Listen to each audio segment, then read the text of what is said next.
est-ce que la migraine est génétique? Est-ce qu'elle est héréditaire? La question est complexe. En réalité, on connaît actuellement 123 gènes impliqués dans la migraine et il y en a encore plein à découvrir. C'est donc pas en général une maladie qui se transmet comme le daltonisme par exemple, avec un seul gène, mais il y a de très nombreux gènes de susceptibilité et selon qu'on en a un peu beaucoup ou moyennement, on a un peu beaucoup ou moyennement de propension à faire de la migraine si des facteurs extérieurs sont présents.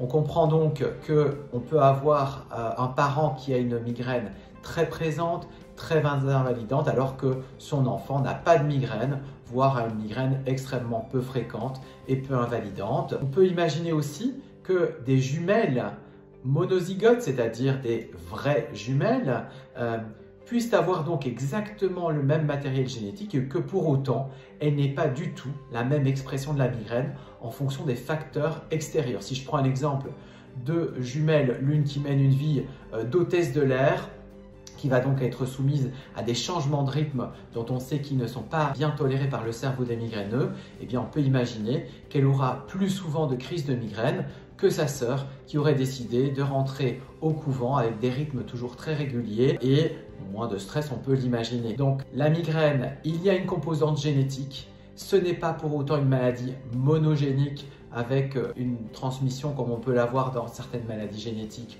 comme par exemple le daltonisme. C'est plein de gènes mélangés, reçus un petit peu du père, reçus un petit peu de la mère, mais aussi des grands-parents, etc., qui donnent une susceptibilité plus ou moins forte et puis des facteurs extérieurs qui jouent sur lesquels, heureusement, on peut agir à ce jour. À bientôt!